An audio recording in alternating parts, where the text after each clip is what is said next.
Welcome to our show, International Student Brief. Today, we dive into the emotional journey of a father bidding farewell to his son as he embarks on his overseas studies. Malcolm Knox reflects on his own departure years ago, highlighting the bittersweet mix of pride and heartbreak that parents experience as their children seek independence. This poignant piece sheds light on the often overlooked emotional toll of family separations in the international student landscape.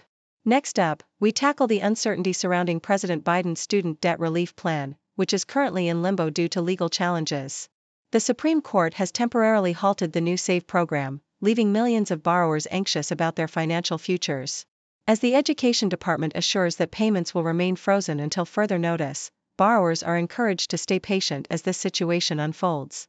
Finally, we discuss Australia's recent decision to cap international student enrollments at 270,000 for 2025, a move that may impact its appeal to Chinese students and the broader economy. With concerns about rising rental prices and immigration pressures, this policy shift raises questions about the future of international education in Australia. Please stay tuned for more detailed insights.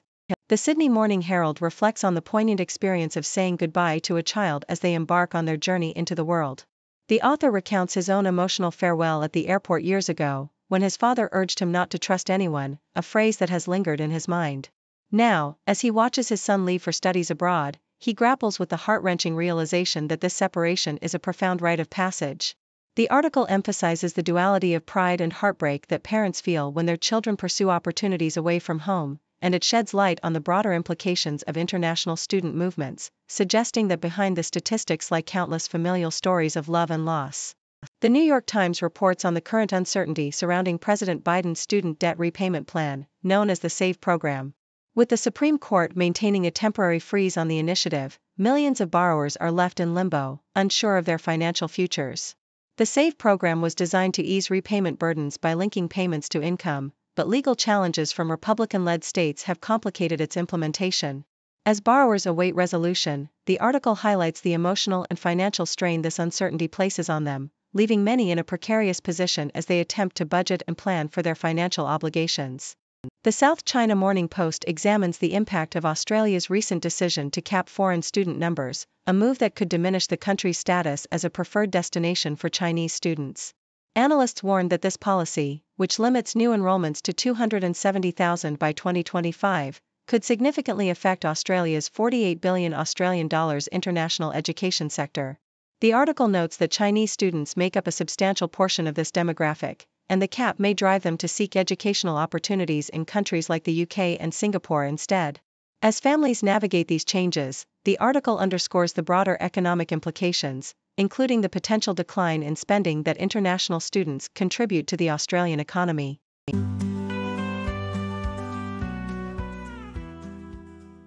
New York Times: President Biden's ambitious plan to alleviate student loan debt for millions of Americans is facing significant hurdles. The Supreme Court recently blocked a crucial aspect of the policy, known as the SAVE plan, which was designed to allow borrowers to apply for loan forgiveness based on their income and family size. This setback comes after Republican-led states challenged the plan, leaving many borrowers uncertain about their financial futures. Although Biden's administration has successfully canceled approximately $167 billion in loans for nearly 4.75 million borrowers, the recent ruling has left millions in a state of limbo, as they now wait to see what the future holds for their student loan debts. The Sydney Morning Herald: Australia's top universities, particularly the University of Sydney and the University of New South Wales, UNSW, are bracing for a drastic reduction in international student enrollments due to the federal government's new caps. With new international student numbers limited to 270,000 next year, these institutions could see their overseas enrollments slashed by over 40%, which could lead to significant revenue losses and job cuts. The move is part of the government's response to political pressure to reduce overall migration numbers, as international education is a key export industry for New South Wales. While some smaller universities may benefit from the changes, the potential economic fallout for major institutions and the local economy is concerning, as international students contribute significantly to various sectors, including hospitality and retail. South China Morning Post: In a bid to address the housing crisis and control record migration, the Australian government has announced a cap on international student enrollments, limiting them to 270,000 for 2025. This decision follows a surge in international student numbers post-pandemic, which has placed additional pressure on the housing market. Education Minister Jason Clare emphasized that these reforms aim to create a more sustainable international student sector, which is vital for the economy, contributing around $36.4 billion Australian dollars in the last financial year. However, with immigration levels reaching unprecedented highs, public concern has grown over the impact of foreign students on housing availability, making immigration a potential focal point in the upcoming election.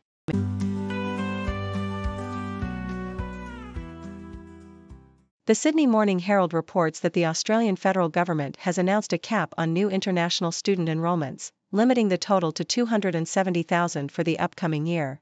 This decision significantly impacts larger metropolitan universities and private colleges, which are particularly reliant on foreign student fees.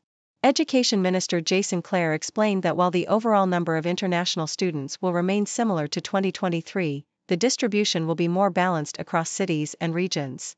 Public universities can enroll 145,000 new international students, vocational colleges 95,000, and private institutions only 30,000.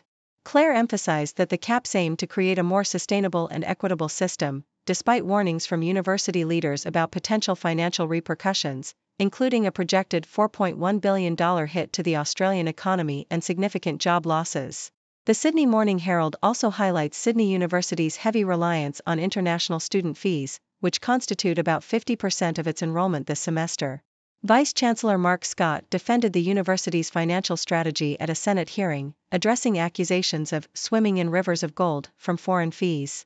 He noted that these funds, totaling $1.4 billion last year, support vital teaching, research, and infrastructure projects. However, the proposed caps on international students, introduced in May, have raised concerns among university leaders about the long-term implications for course offerings and Australia's reputation in the global education market. Critics of the legislation, including university officials, argue that it grants excessive power to the education minister and could hinder the growth of the international education sector, which is a crucial component of Australia's economy. Thank you for tuning in.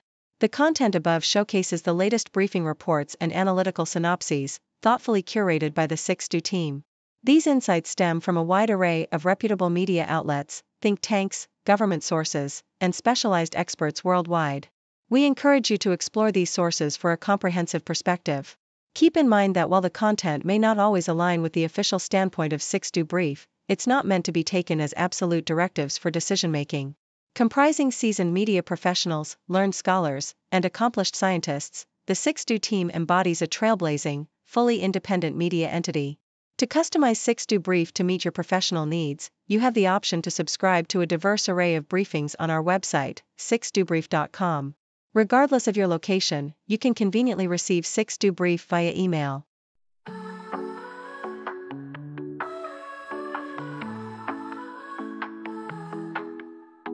Waking up to wonders, checking nature blunders. Got our rockets flying while the oceans are sighing. Lasers in the sky now, holograms we say wow. Quantum leaps and